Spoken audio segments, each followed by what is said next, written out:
Okay, we got it rolling. I believe we stopped at the things that were unconstitutional yesterday, right? Yeah. So today we're going to talk about. How many acronyms should we have? Oh my goodness. Yeah, you should have a lot of acronyms.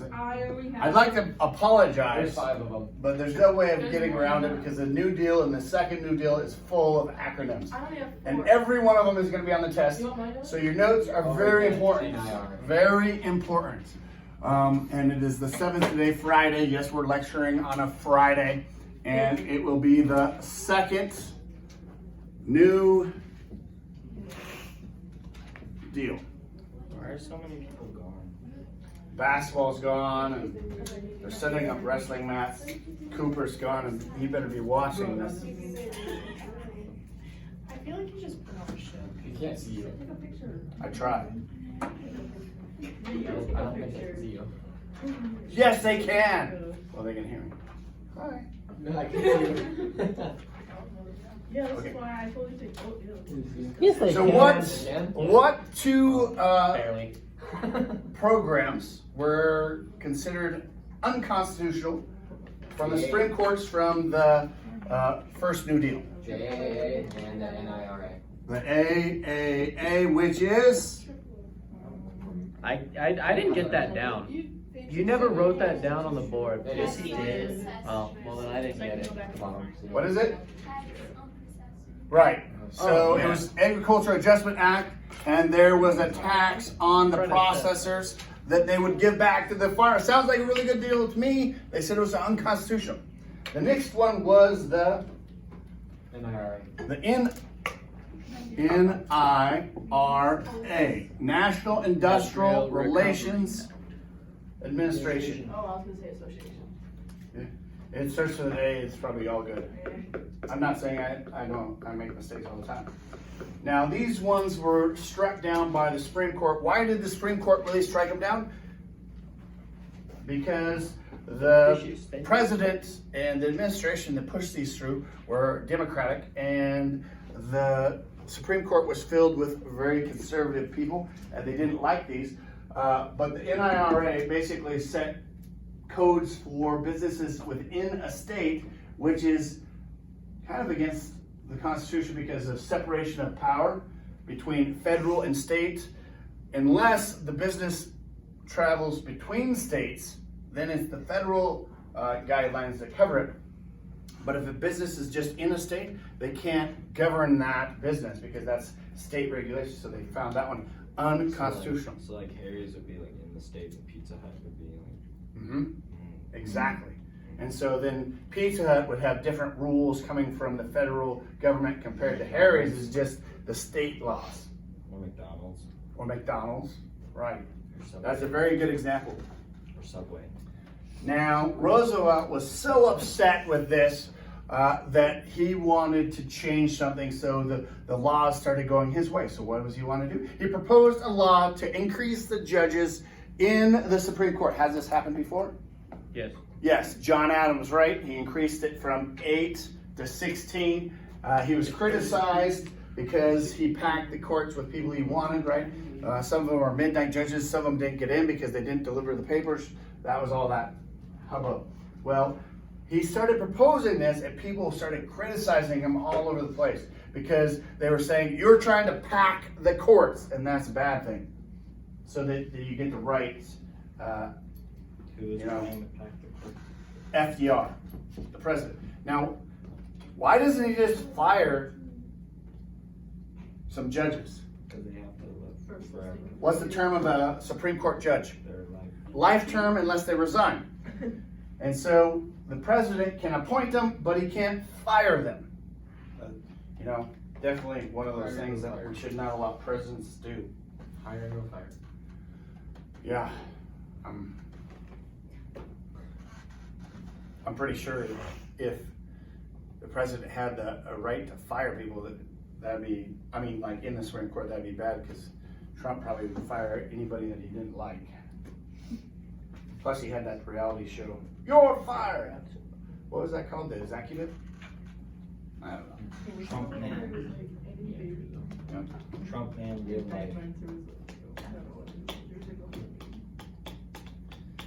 Now, in this time period, he wanted to change a bunch of judges. Well, they have to stay until they resign. Well, about 7 of them resigned in this time period, and he was able to appoint 7 Supreme Court justices, which is huge. That's a lot. Out of 16 judges, 7 of them resign. That's almost half. And he gets to appoint his own judges that are more democratic-minded thinking. And when he did this, the court's decisions began to favor the New Deal. Of course they did. Now, Roosevelt had 3 critics in this time period. The first one was a Roman Catholic priest that had a radio show, and his name was Father Charles Coughlin.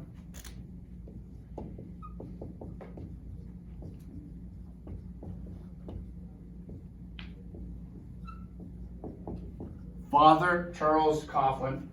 He had a radio show, probably, preached on the radio. Very popular, his radio sermons. But he started criticizing Roosevelt on the air, which kind of hurt Roosevelt. Well, that didn't really hurt him until his anti-Jewish views came out on the radio, and then he lost a lot of support when he did that. The second person that really was going against or critics of FDR, the next one was Dr. Francis Townsend.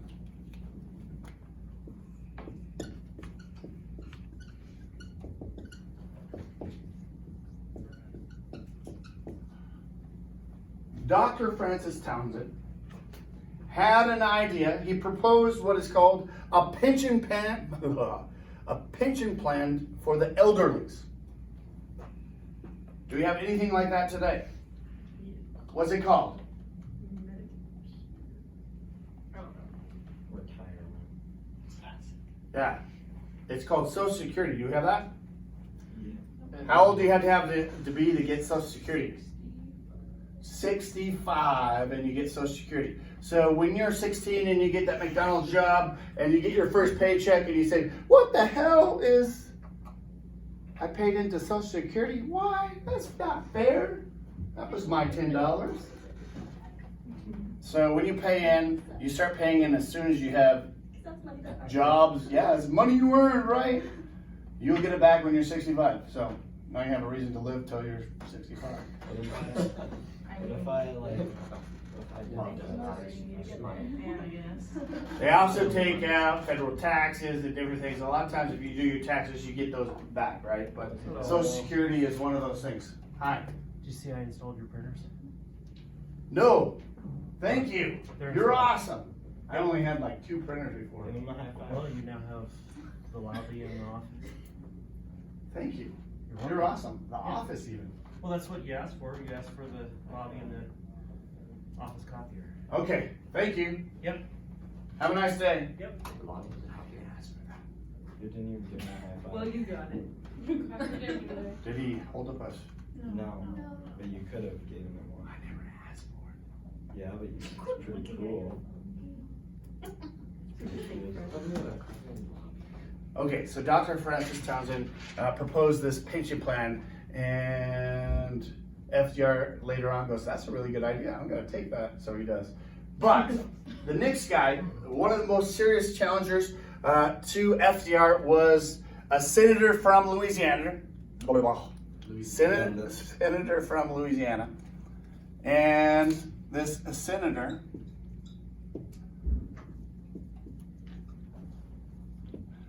his name was Huey Long. Is that Huey in the news? Now he had a program that he wanted to, and actually Senator Long really supported Roosevelt, but Roosevelt just kept winning presidency after presidency, and he's like, hey, I want to be president. So then he stopped supporting him, and he proposed his own program called Share Our Wealth. What does that sound like? Communism. Somebody said communism before, but it's not. It's more of a socialism program. Well, what's the difference? Well, government controls everything in communism. Why does that keep popping up? There's Oh, they're trying to fix communism and capitalism. What did you say? There's communism and capitalism. Those are the two. Make a choice. One or the other. Between those two? Sure. No, out of all of them. Well, I think I know what I'm gonna make. Probably on board with a little bit of Red Scare. So share our wealth sounds like socialism.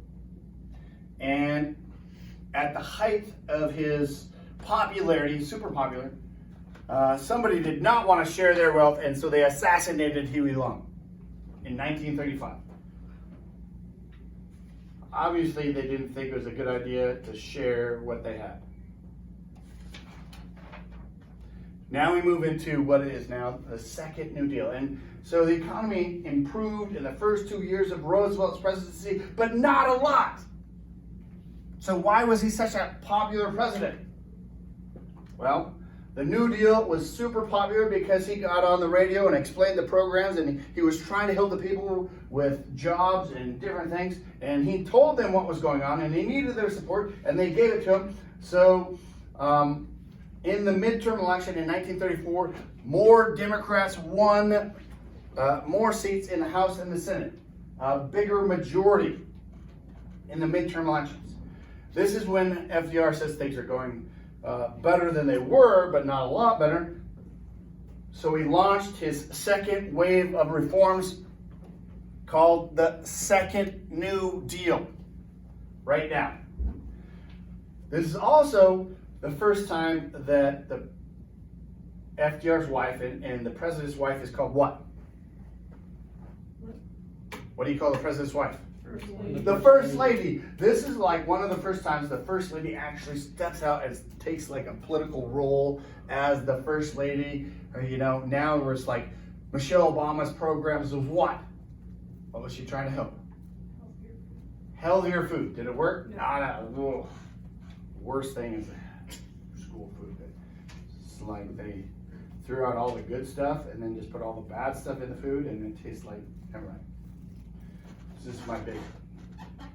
I disagree. I understand that we're trying to make kids healthy. I think she is a good lady and was trying to do a good thing, but I think she needs to eat more school food because it is not good.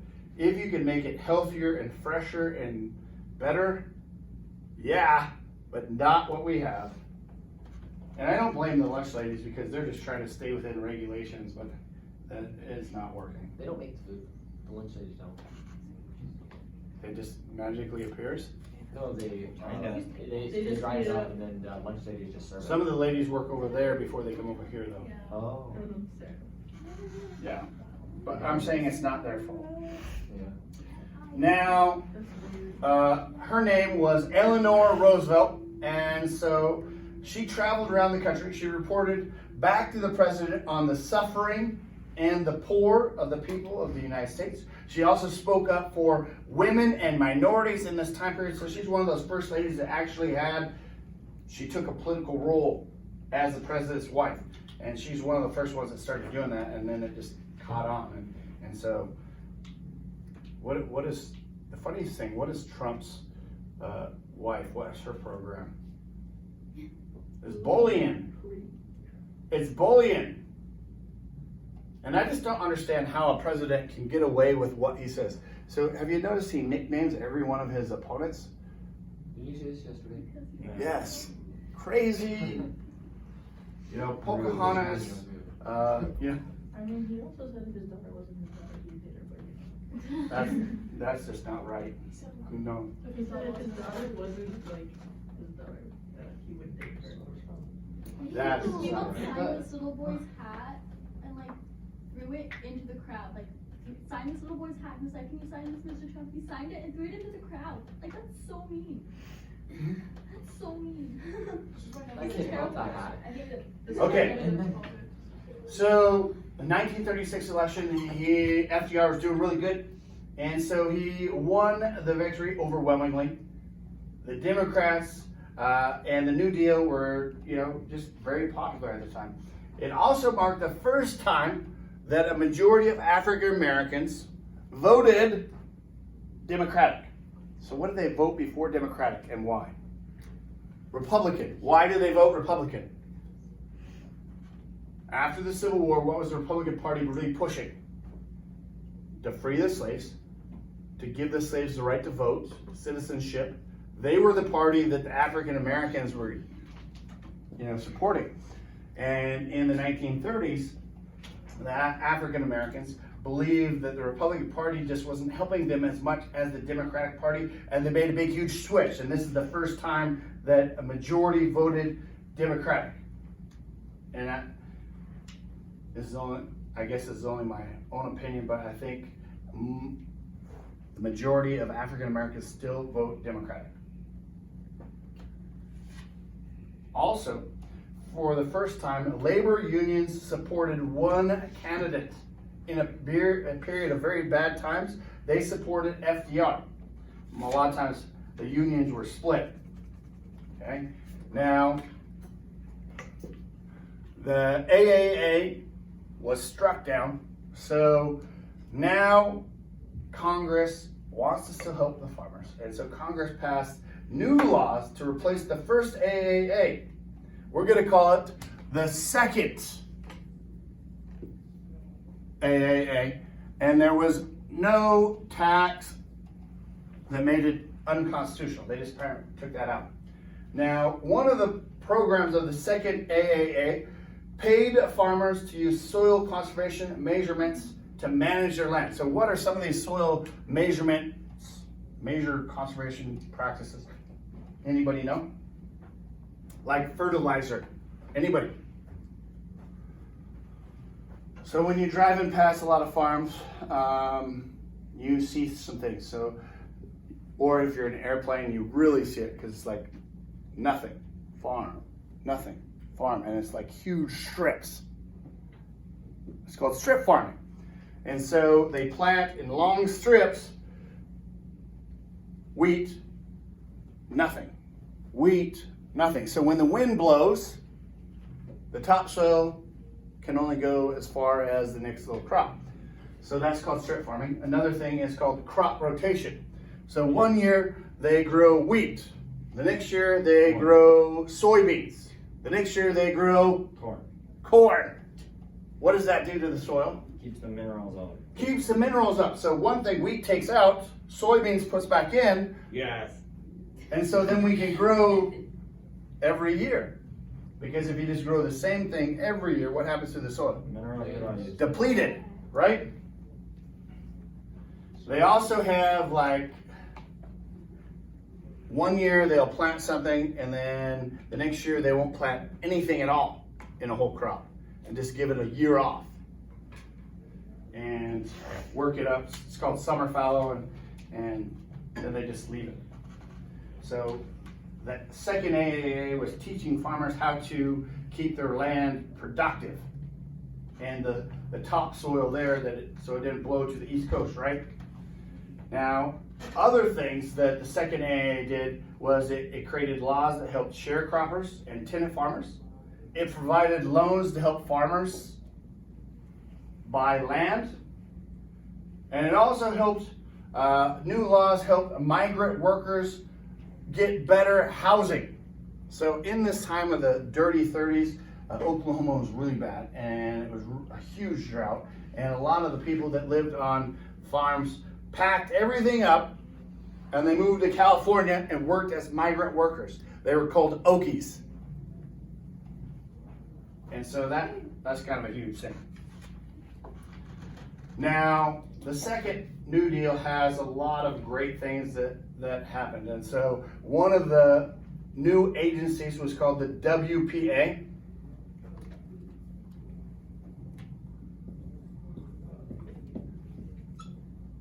The Works Progress Administration.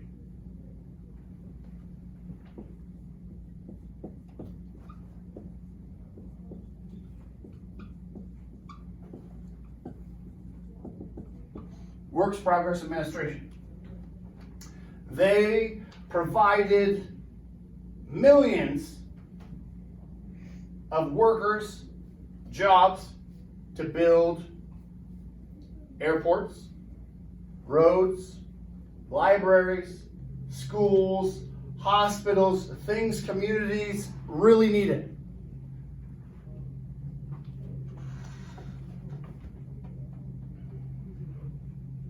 So it created a lot of jobs, and as quickly as possible. Some people also criticize this as a bad thing, as creating jobs that were useless. But when you build schools and hospitals and roads and libraries and airports, those are things that are needed by every community.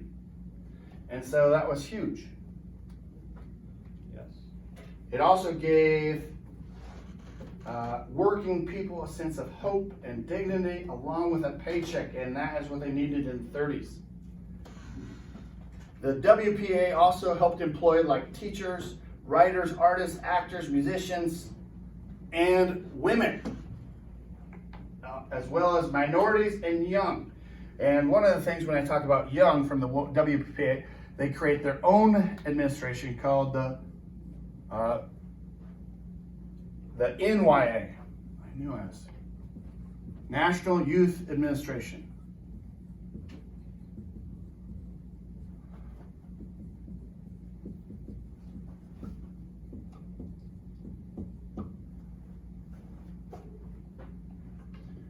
You shouldn't ask about acronyms, right? The National Youth Administration provided aid and part-time jobs as long as the people stayed in high school and in college. This allowed people to get their education in tough economic times because they thought it was really important that people graduate high school and go to college. And so the NYA allowed people to do that. Okay. Now, the second thing that the Supreme Court struck down was the NIRA, the National Industrial Relations whatever it is, Administration is what it is. So Congress passed another thing to replace that, and it was called the Wagner Act.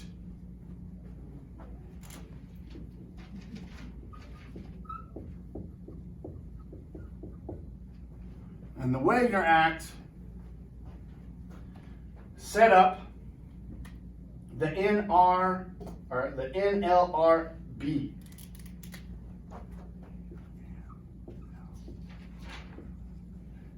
National Labor Relations Board.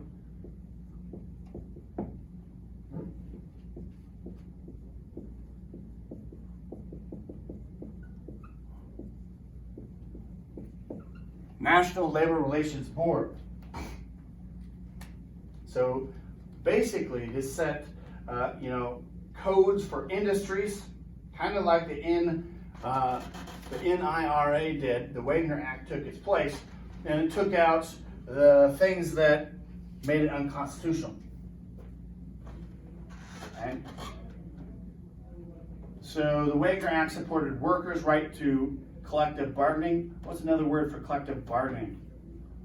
Unions. Collective bargaining or unionize. It also banned unfair labor practices and it enforced those with the NLRB. The board did that. It also passed what is known as the Fair Labor Standards Act of 1938.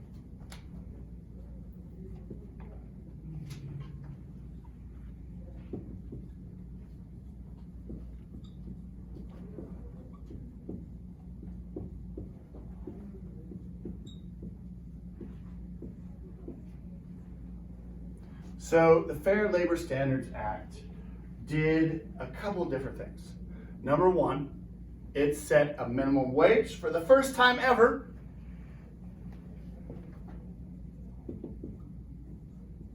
A minimum wage and hours. Anybody want to guess what the first minimum wage was? 75 cents. Oh, you were close. 25 cents an hour. 1938 set the first minimum wage at 25 cents an hour. Man, boy, if we could work for 25 cents an hour. Of course, you could go out with your girlfriend on a date for $1.50 and buy gas and movies and dinner, probably. It also set an hourly work week. What do you think they set the hourly work week at?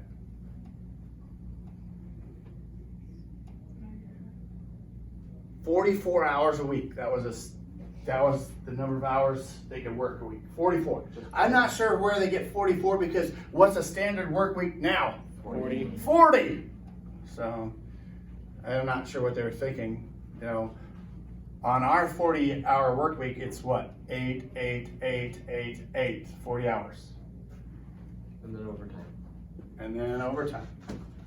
Right, so I don't know where they got 44 because it just doesn't, I don't know. But it was a start. They also banned child labor in factories. Ban child labor in factories. I only have 2 more things for you guys, and then we're all done. So that's the good news, huh? The first thing is, remember that pension plan from Dr. Francis Townsend? Well, FDR's like, that's a good idea. Kind of stole it. He called it what? Social Security.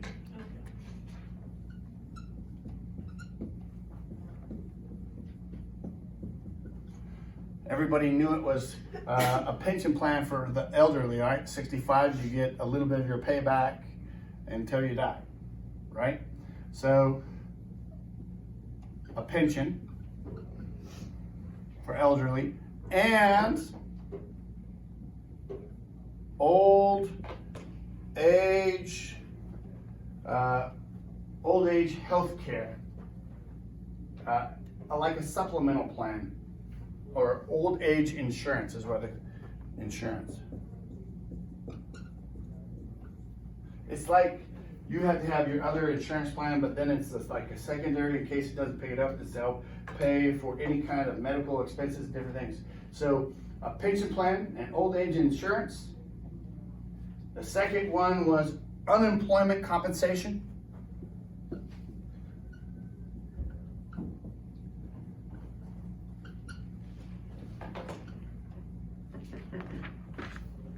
Unemployment compensation, payments to workers who lost their jobs. I think I'm one of those guys that have never been on unemployment in my life, and I believe if you're an able body that you need to get out and get a job, and I don't really like giving money to the people on the side of the road that say, give me money, and just kind of bugs me, or the ones that are like, hungry, give me money. And then I go buy them a cheeseburger, like, I don't want a cheeseburger. You know, it just makes, some of them scarf it down, and you're like, I'm glad I bought them a cheeseburger. One time in Lewistown, there's this guy outside McDonald's drive-thru, and he's like, hungry, give me money. And so like, we swung, I think it was outside McDonald's. So we swung through McDonald's, and then we bought some extra stuff for him. And then he was disappeared. And I'm like, oh no. So we went to Albertsons next, and he's sitting outside Albertsons with his son. So I ran back to the car and got his little bag of, I don't know, we bought him a couple, I think it was breakfast at the time. Got him a couple sandwiches, and I gave it to him, and he opened them up and ate them right there. And I was like, wow, that's cool. But then he started talking about people that he was from Colorado, people were watching him. I was like, and now I know why you're homeless. Because he was crazy. Yeah. Usually homeless people have a little bit something wrong with them. That's not really their fault. So the third thing. You said 2 things. No, the third thing in, so 1, 2, I said 2 things altogether. Well, Social Security is 1, and the other one is really short, but so. The third part of Social Security is aid to the disabled and families with children.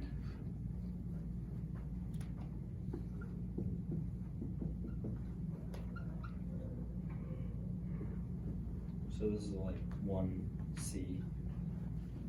Yeah, or 1.3. How high does the point go? So when I say aid to disabled and families, so what kind of aid do we give to families?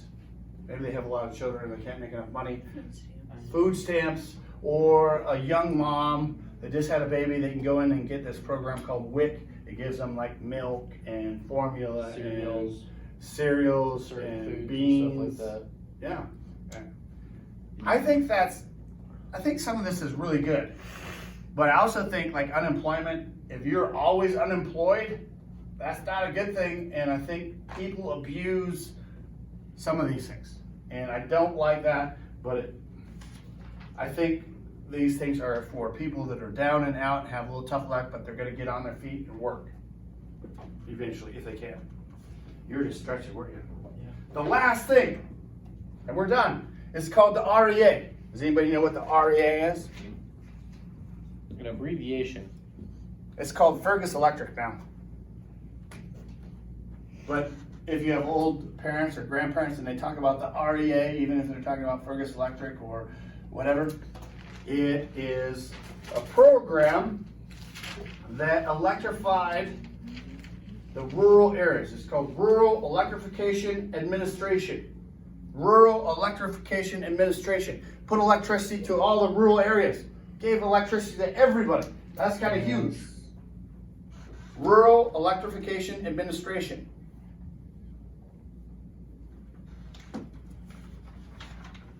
Now we have like a half a day of notes, not a lot, and I'll try to review on Monday, review on Tuesday, test on Wednesday, by the way.